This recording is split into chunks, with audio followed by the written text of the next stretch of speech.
So Vint, what are some of the problems that you're currently trying to solve? Well, there's some really interesting ones. You see the headlines all over the place. I used to run around saying that the headline I was most worried about was 100,000 refrigerators take over Bank of America. and I used to think, haha, isn't that funny? Well, it isn't funny anymore. Those of you who follow this stuff have heard about the Mirai virus. And the botnet herder took over 500,000 webcams. Now, those webcams produce roughly a megabit per second video stream. They were unprotected.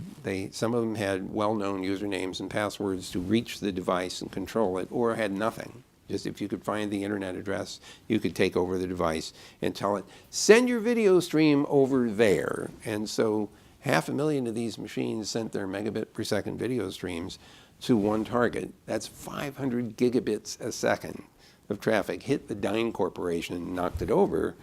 That had a cascade effect because DynCorp was doing domain name resolution for a whole lot of companies. So a whole bunch of companies sort of disappeared off the net during the course of that denial of service attack.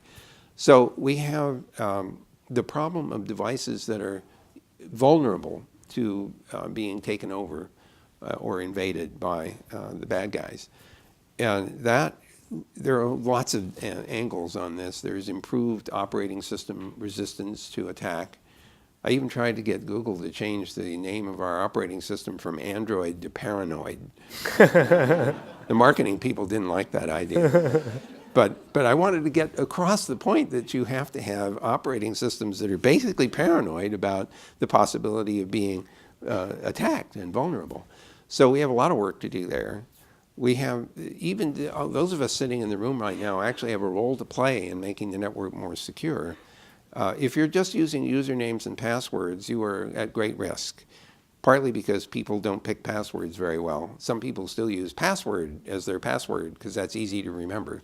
The trouble is the bad guys know that, and they try this stuff out. There are dictionary attacks and a variety of other things.